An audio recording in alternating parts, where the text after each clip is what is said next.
આખા બોલી વહુની સત્ય ઘટના વિશે. શ્રેયા વહુ માંડલિયા પરિવારની નાની વહુ. લગ્ન કરીને આવ્યાના 6 મહિનામાં જ આખા બોલી વહુના નામે પરિવારમાં અળખામણી બની ગઈ.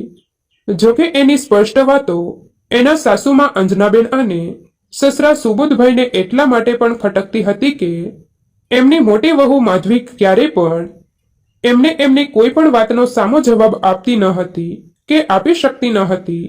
માધવીના આ ઘરમાં આવ્યાના 5 વર્ષમાં અંજનાબેને કોઈ પણ કારણે કે વગર કારણે જાણતા કે અજાણતા એને કંઈ પણ સાચું કે ખોટું કહ્યું હશે તો પણ એ ચૂપચાપ મૂંગે મોઢે સહન કરી લેતી હતી.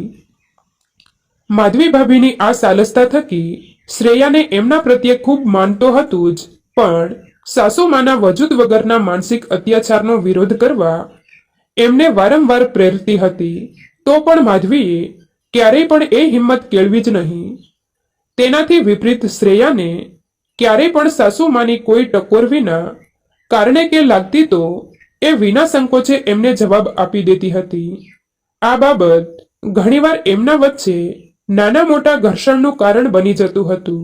તેથી એ એમની નજરમાં કણાની જેમ ખટકતી હતી અને આખા ઘરમાં અળખામણી બની ગઈ હતી. જો કે શ્રેયાએ ઘણીવાર એના પતિ અનિકેતને સમજાવવાની કોશિશ કરી, પણ અનિકેત પોતાની મમ્મીને જૂનવાણી ગણાવીને એમનો પક્ષ લેતો. એટલે શ્રેયા પણ આ વિશે વધુ કાંઈ કરી શકે એમ નહોતી. આજે જો કે શ્રેયાએ સવારના ઉઠતા વેત એવું મન મનાવી લીધું હતું કે કંઈ પણ થાય એ એના સાસુમા સાથે કોઈ પણ વાદ વિવાદ નહીં જ થવા દે, ભલે પછી એને હંમેશની મુજબ અકારણ ટોકવામાં આવે. કારણ કે આજે એના લગ્નના પૂરા 6 મહિના પછી એના મમ્મી પપ્પા આવવાના છે. એટલે કમસે કમ આજે એમની સામે કોઈ પણ તમાશો કરીને એમને વ્યથિત કરવા નહોતી માંગતી. એટલે એ વહેલી સવારથી જ પોતાના મમ્મી પપ્પાના ભાવતા વ્યંજનો બનાવવામાં વ્યસ્ત થઈ ગઈ હતી અને એની જેઠાણી માધવી પણ એટલા જ ઉત્સાહથી એને મદદ કરવા જોડાઈ ગઈ હતી. ત્યાં અચાનક સાસુમાં રસોડામાં ધમકી પડ્યા અને બોલ્યા, ઓહો હો, આજે કોના મનમાં આ 56 ભોગ બનાવાઈ રહ્યા છે?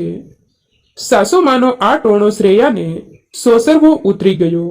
એટલે તરત એનો પ્રત્યુત્તર આપવા ગઈ તો માધવી ભાભીએ એને ઈશારાથી ચૂપ રહેવા માટે કહ્યું અને એણે પોતે જવાબ આપ્યો, અરે મમ્મી, આપણી તો કાલે જ વાત થઈ ગઈ હતી કે શ્રેયાના મમ્મી પપ્પા આજે એના લગ્ન પછી પહેલી વાર આપણા ઘરે આવી રહ્યા છે. માધવીની વાત સાંભળીને સાસુમાએ મોઢું વાંકું કર્યું અને એક તીરછી નજરે શ્રેયા તરફ જોતા મનોમન બોલ્યા, આવવા દે એના મા બાપને. આજે તો એની બધી ચરબી ન ઉતારી દઉં તો મારું નામ અંજના નહીં. શ્રેયાના મમ્મી પપ્પાનું આગમન, સ્નેહ મિલન અને પ્રતિભોજન બાદ સૌ કોઈ વાતોએ વળગ્યા. અહીં તહીંની કૌટુંબિક ઔપચારિક વાતોના અંતે શ્રેયાના પપ્પાએ ખૂબ જ સહજતાથી પોતાની જિજ્ઞાસાને સંતુષ્ટ કરવા માટે વેવાઈને પૂછ્યું, તો કેમ લાગે છે અમારી દીકરીનું પરફોર્મન્સ? ઘરના કામકાજમાં તો એ નિપુણ તો છે જ, પણ શું બાકી બીજી બધી વાતોએ તમારી અપેક્ષામાં ખરી ઉતરે છે કે નહીં? તમારા બંનેનું સરખું ધ્યાન રાખે છે કે નહીં? પપ્પાના આવા અકલ્પનીય સવાલો સાંભળીને શ્રેયાના પેટમાં ફાળ પડી. એને એક અણધારા ઝંખવાતા તેને આગમનના એંધણ થઈ આવ્યા. કારણ કે એ જાણતી જ હતી કે છેલ્લા 6 મહિનાઓ દરમિયાન એવું ક્યારેક જ બન્યું હશે કે સાસુમા સાથે કોઈ પણ જાતની નાની મોટી વાત ઉપર વિવાદ ન થયો હોય. એટલે હવે તો એવું એનું આવી જ બનશે. અંજનાબેનને પણ જાણે બગાસું ખાતા મોઢામાં પતાસું આવી ગયું હોય એવા હર્ષો ઉલ્લાસની લાગણી થઈ આવી.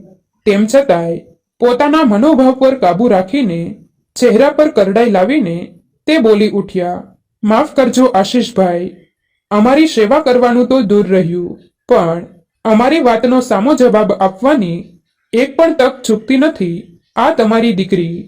ઘરના કામકાજમાં એ ભલે નિપુણ હશે, પણ સાસરામાં વાત, વર્તન અને વ્યવહારની સમજણ લગી રહી માત્ર એમનામાં નથી. શું વાત કરો છો તમે અંજનાબેન? આશીષભાઈ હતપ્રભ થઈને બોલ્યા. ગુજરાતીમાં જ વાત કરું છું. તમારી દીકરીની જેમ હું અંગ્રેજી માધ્યમમાં નથી ભણી. સાસુમાના આવા ક્રૂર કટાક્ષથી શ્રેયા એકદમ હચમચી ગઈ અને તરત કાંઈ બોલવા ગઈ એ પહેલા બાજુમાં બેઠેલી માધવી ભાભીએ એની હથેળીને દબાવીને એને ચૂપ રહેવાનો સંકેત આપ્યો. તો એ સમસમીને બેસી ગઈ. સાસુમાને તો જાણે હવે ખુલ્લું મેદાન મળી ગયું હોય એમ છેલ્લા 6 મહિનાની બધી ભડાસ કાઢી નાખી. સાચી ખોટી જાણી અજાણી બધી વાતોમાં મીઠું મરચું ભભરાવીને સાસુમાએ પોતાના મનને ટાઢક મળે એ રીતે પોતાની વાત રજૂ કરી દીધી. આ સાંભળીને આખા ઘરમાં ચોંપો પડી ગયો. કાપો તો લોહી ન નીકળે એવી પીડા અને ક્ષોભ અનુભવતા આશીષભાઈ એ પહેલા એક નજર શ્રેયા પર નાખી, જે ખૂબ જ ગુસ્સામાં આ બધી વાત સાંભળી રહી હતી.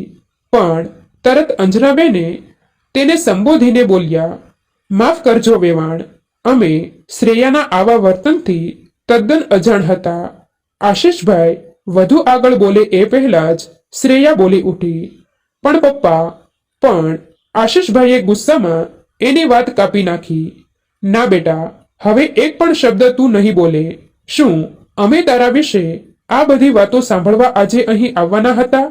શું અમે તને બચપણથી જ નથી જાણતા કે તું કેવી આખા બોલી છે? પણ અમારા લાડ પ્યારમાં તું આટલી ઉદ્ધત બની જશે એવી અમને કલ્પના પણ ન હતી. તારા આવા આખા બોલા સ્વભાવને કારણે આજે અમારે નીચું જોવાનો વારો આવ્યો છે. પણ બસ હવે જે થઈ ગયું એ થઈ ગયું. આજ પછી તારા વિશે આવી કોઈ ફરિયાદ ન આવવી જોઈએ એની અમને ખાતરી આપ અને આમની માફી માંગ. એટલે હવે અમે અહીંથી થોડાક સન્માનપૂર્વક જઈ શકીએ. શ્રેયાને હવે લાગ્યું કે જો આજે એ બોલવાની હિંમત નહીં કરે તો ચૂપ રહેવાની બહુ મોટી કિંમત ચૂકવવી પડશે.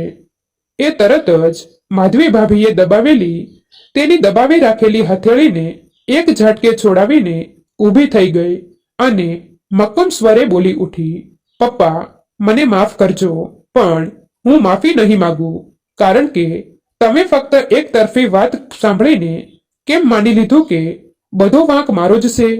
મારી પણ વાત સાંભળ્યા વગર તમે આવો ન્યાય કરશો તો એ જ મોટો અન્યાય કહેવાશે. તમારા બધાની નજરમાં હું ભલે 100% ગુનેગાર હોઈશ, પણ જેમ અદાલતમાં પણ સાચા ગુનેગારને પોતાની વાત કહેવાનો અધિકાર હોય છે, તેમ મને પણ મારી વાત કહેવાનો હક હોવો જ જોઈએ. ઘણા બધા સમયથી ચૂપ બેઠેલા આશીષભાઈના પત્ની સુધાબેન પોતાની દીકરીને વહારે આવ્યા. ઠીક છે બેટા, તારે પણ આ વિશે જે સ્પષ્ટતા કરવી હોય એ તું કરી શકે છે.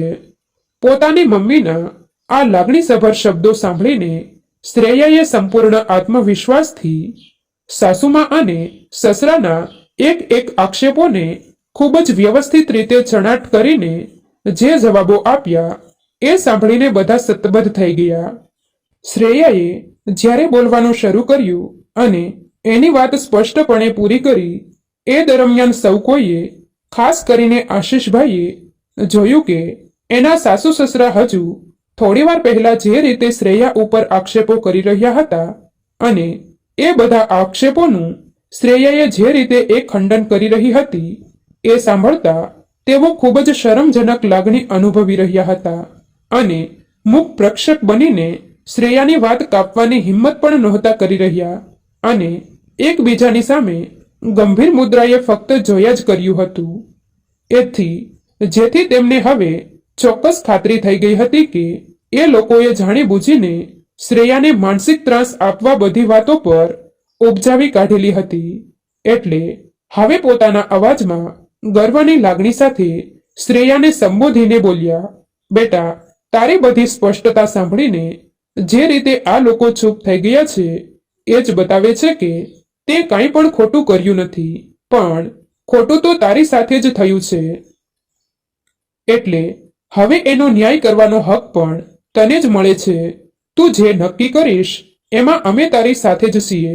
અને પછી એના સાસુ સસરાને સંબોધીને તે બોલ્યા, માફ કરજો વેવાણ, અમે શ્રેયાના મા બાપ તરીકે નહીં, પણ એવી દરેક વહુના મા બાપ તરીકે તમારા જેવા સાસુ સસરાઓને પૂછવા માંગીએ છીએ કે કોઈ પારકી છોકરી પોતાનું સર્વસ્વ છોડીને જ્યારે તમારા દીકરાનો ઘર સંસાર આગળ વધારવા માટે તમારા કુટુંબમાં જોડાય છે, ત્યારે શા માટે તમે એને પણ પોતાની સગી દીકરી જેવું સન્માન નથી આપી શકતા?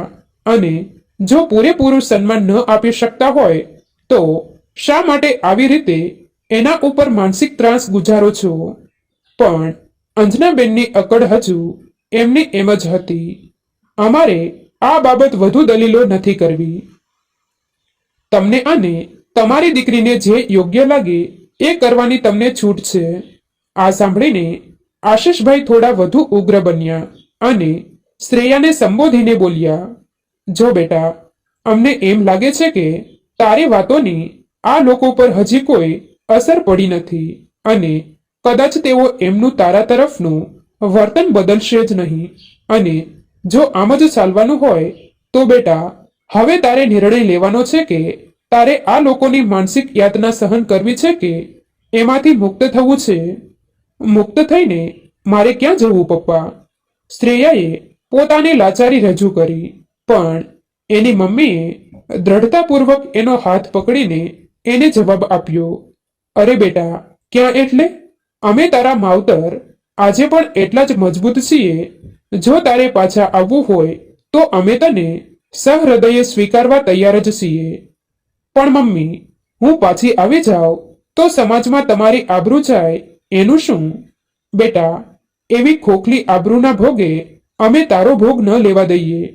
ના પપ્પા, શ્રેયાએ એની દલીલ આગળ વધારી, મારા પાછા આવી જવાથી સમાજમાં ફક્ત તમારી જ આબરૂ નહીં જાય, પણ આ ઘરની આબરૂ પણ એટલી જ ખરાબ થશે જો હું અહીંથી પાછી જતી રહીશ.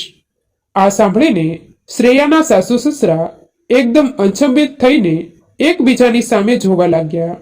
પણ આશીષભાઈ બોલ્યા, જો એ લોકોને એમની આબરૂની ચિંતા હોત તો તારી સાથે આવો ગેરવર્તાવ તો ન જ કર્યો હોત. બેટા, અમે તને લડાયક બનાવી છે, પણ સ્વરક્ષણ માટે અને અન્યાય સામે લડવા માટે, અન્યાય સહન કરવા માટે નહીં.